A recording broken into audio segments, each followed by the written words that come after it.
And we're staying in Uganda for the moment, and I'm joined now by political analyst Nicholas Sengoba for an in-depth look at the much-awaited Ugandan election. Nicholas, thank you for joining us on Africa Live. How would you describe the electioneering period in Uganda ahead of Thursday's general election?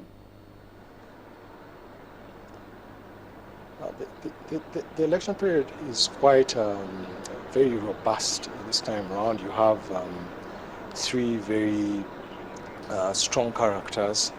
All of them have once been with the NRM. Of course, President Museveni is still there, 30 years. Dr. Kizza Besigye was his doctor when he served in the bush and served him right up to 1999. Then you have former Prime Minister Amama Mbabazi, who has been Secretary General of the NRM and also a minister all those years round. He has known President Museveni for 40 years. And they are all campaigning on very contentious issue. One, they look at the two candidates are talking about change, to change the 30-year hold on power of President Museveni.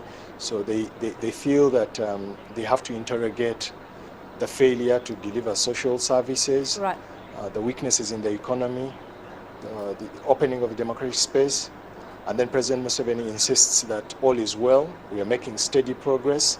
And so those are the clashing sides in this election. It is bound, Nicholas, though, it is bound to be a very interesting election to watch from where you are. But the current president, Yoweri Museveni, is being said to be almost unstoppable in his quest for another term in office. What seems to be working for him this time around, despite that stiff opposition from the others that he has known for almost 40 years? The power of incumbency is the first point. When you're an incumbent, you almost hold the state in your hand. Most of the jobs, the economic advantages come from this from the incumbent. And if you've been in power 30 years, you dominate the entire political and democratic space, social, economic space as well. So in Uganda, what is very unique is that almost all institutions of state have broken down. So power actually emanates from the patronage of the president. He decides who gets what employment, who gets prosecuted, who gets kicked out. So he's a very, very powerful figure, and very many of the people who hold the levers of power have actually been granted these spaces and these advantages by his goodwill. Right. So it's most of these people, whether they're in the civil service or the coercive arm of the state or in the social sphere, actually work hard to see that he maintains his hold on to power. Nicholas, we did see earlier on, though, that Kizza Besigye found himself on the wrong footing. He was arrested there by law enforcers earlier on. Is his political message resonating, though, with the electorate, and could he pose any credible challenge to President Yoweri Museveni at all?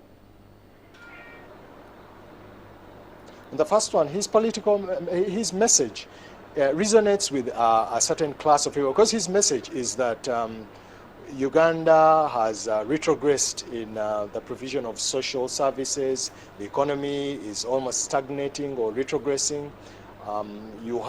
There's a problem with there's lack of democratic space, and then he relates this to govern. He puts it as a governance issue. He believes that the corruption is eating away the monies that would have helped the people socially and economically. So if the people want to progress, they must change the politics and the governors. So his message of change resonates, especially with many of the people in the urban poor, the business class that has found itself in a very tight spot, especially with the rise in inflation, the rise of fuel prices, and so on and so on. So it resonates. But whether he provides a great challenge goes back to the earlier question we have answered, that many of the people who hold the levers of power get their advantage, get their position from right out of the hands of the president. So they work hard to ensure that he perpetuates himself in power. Right, Nicholas Sengoba, he's a political analyst joining us there from Kampala. Thank you.